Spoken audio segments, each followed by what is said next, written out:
My name is Caleb Warnock, and I'm the author of several books: The Forgotten Skills of Self-Sufficiency Used by the Mormon Pioneers, The Art of Baking with Natural Yeast, and my third book, called Backyard Winter Gardening, comes out in April of 2013. Today is January 16th, 2013. We're in my backyard garden, so I can give you a tour of what we've got for fresh eating here and some of the mistakes that I've made, so you can have a no-holds-barred look at my garden. It's 22 degrees out here, and we're having a tour today because 2 nights ago it was minus 16 below zero, and today is the first time I've looked in the cold frames. I came out a few minutes ago and opened them with the hammer because they were frozen shut, and I just want to show you what's in there. So this is, believe it or not, this is a glass bowl that I have turned upside down that I'm using as a cloche, and it has lemon balm inside of it, and there's more inside of this larger cold frame, which is homemade cold frame, which I will attempt to open for you now. Sometimes you have to give them a good kick when they're frozen solid. This is my parsley, and if you can see right here, this little plant is lemon balm, and I use this lemon balm and stevia to make sugar-free lemonade. And this is my parsley, which we have been eating, and you can put that in salads, or you can put that on squash or on spaghetti. So that's one of my homemade cold frames. I have thyme over here in this cloche, and bergamot over here. I'm not going to open those because it's below freezing, but you might be able to see that. In fact, we should probably cover this back up. This is one of my large cold frames that we have been eating out of, so there's not tons to show you in here, but we have some Marble of Four Seasons lettuce. As I said, we've been eating it. It's been picked pretty clean. Some wintergreen jewel romaine, some oak leaf. Down here you can see some peas and some turnips, which are in the ground still alive, which we could eat, but we're saving for seed purposes for the spring. Over here we have a wire cage. This is rutabaga. It's not covered except for snow. I put a little cheap wire cage over the top of it, otherwise the deer will come out and eat it. And if you can bring the camera over here before I destroy this, you can see that here's the rutabagas right in the ground, doing very well underneath all of the snow. We could eat those leaves, and we could certainly eat the bulbs underneath. And again, we have been eating those, and those will go to seed too. Here's one of the problems that I've had. The mice have discovered this cold frame, and when I opened it this morning, you can see that the mice have been digging in here, and they have eaten. This was full of lettuce, and they've eaten it all to the ground. Every bit of it. They have been digging in here and eating everything to the ground. So the rule of thumb is plant enough to share, because you don't always know who's going to get in. Who's going to get inside your cold frame. Over here you probably can't tell at all, but underneath this snow is one of the rarest turnips in the world. This is a turnip that was grown for centuries in the winter, specifically for winter growing. The seed is not available in the United States. I had to get this seed from Europe, and I am trying to, it's very, very rare, almost extinct, and I'm trying to bring this back, and we're saving that for so that we can grow some seed. These are more little glass bottles that have been turned upside down. They have, my camera person's going to fall over. It's dangerous. It's only 22 degrees out here. Osaka purple mustard in them, which I can't, at least the root will be alive. I can't tell. There's a little lens cap if the plant is alive, but I'll show you some live plants right here. This is a cold frame full of winter lettuce that I developed on my property. That is, the seed for this is sold by nobody else. And you can see that there's two things going on in here. Number one, anywhere that this lettuce got about 8 inches tall, which was too tall for my cold frame, and anywhere that it touched the top, it froze to the top because the top froze. and so that killed the leaves that were touching the top. The stuff that was shorter is still left down below. There's some really nice lettuce down there. And then you can see here where it's been cut off is where we've been eating it. And this is an Osaka purple mustard, which is a special winter mustard green. So, see, I told you I would show you everything, not just the good looking stuff. See if I can get that back out.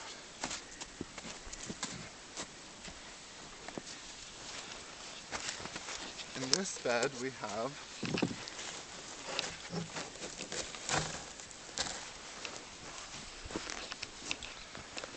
some beautiful lettuces, which again we've been eating off of.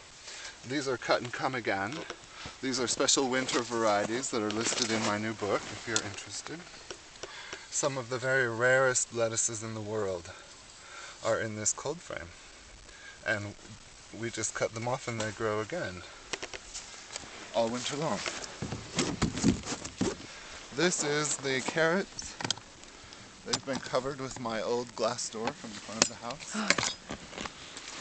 And we ate these carrots over the holidays, dug them out and ate them. And then these carrots could go to seed in the spring if we don't eat them all. And you know, you can see there's a little bit of cold damage, but they're doing just fine.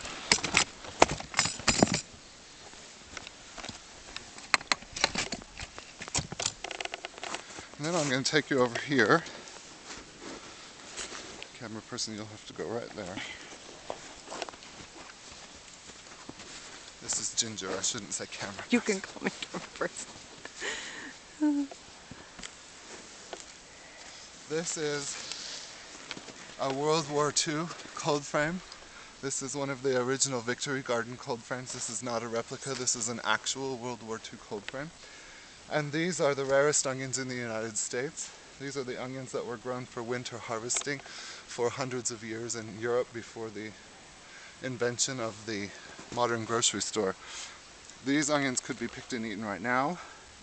I had to have the federal government fly these seeds in for me from a seed bank in the Netherlands. And we are growing these in the hopes of reintroducing this because there are, because of the economy and because people are looking to be more self-sufficient, there's an increased interest in trying to grow your own food in the winter.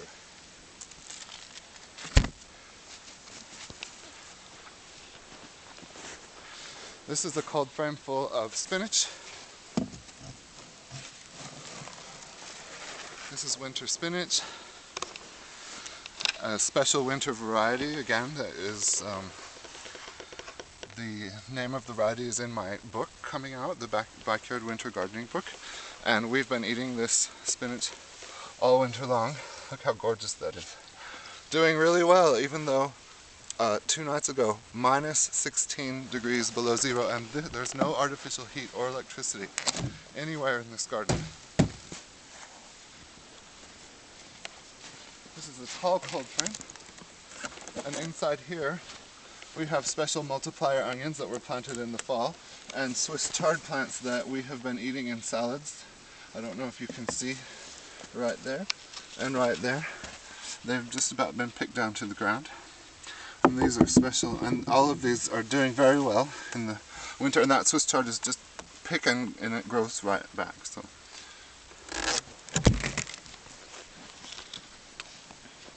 We have more Swiss chard over here. Woo. Maybe.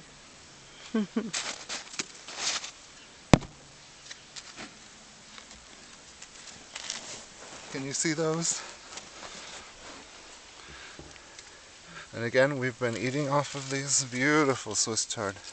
Can just pick that and have a bite.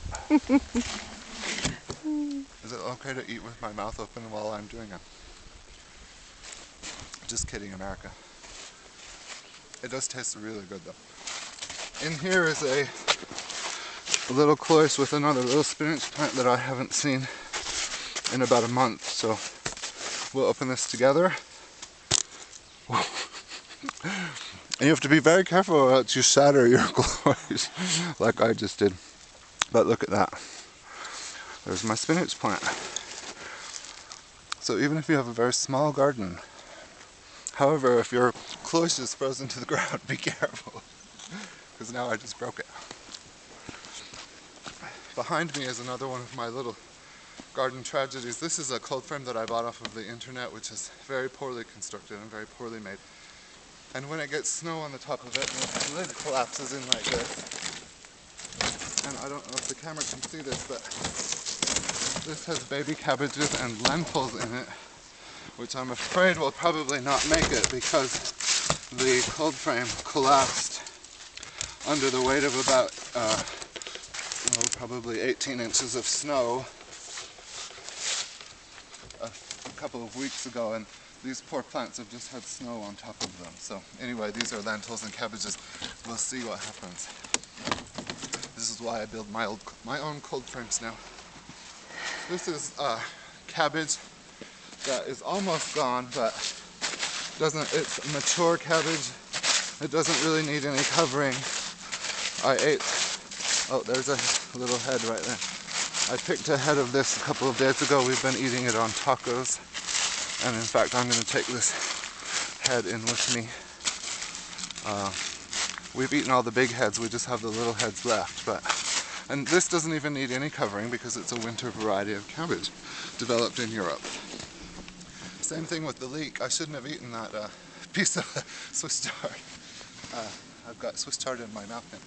This is a leek that doesn't need any covering. It was mature, and we could take that in and use it to make soup, which is what we've been doing with them. Here's some more of the winter lettuces. This is part of a winter trial. You can see that this variety is doing very well. This one not doing so well. This one never even came up. And I am trialing more than 100 varieties of different vegetables for winter growing. And there's some baby onions just sprouting in here too in January. Over here we have peas and more onions coming up. These peas, we've been eating the peas off of these. See, there's little baby peas. Little baby peas.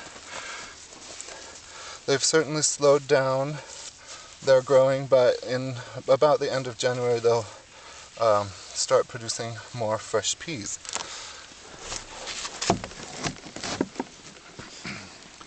We're almost done with our tour here. Thank you for coming into my Winter Garden America. There's just a couple more to look at. We have these are our collard greens inside of a terrarium cover. They're doing very well, and we've been out here picking those, eating those. They have stayed green. They do very, very well as long as they're covered so that the snow and ice don't get direct contact with them.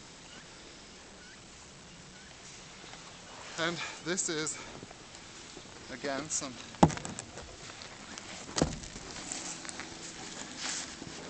more spinach, which we have been eating. It's a special version of Chinese kale. Some of the rarest, well, yes, this is some of the very rarest lettuce in the world. This is called Caleb's Deep Winter, which was developed by me. And then we have multiplier onions. All of this was planted from seed in about October. So you can see that we have a lot of fresh eating. And then these are all cold frames. I made a hotbed, and we're going to walk on top of the winter wheat, and I'll show you. Stop and have a little look.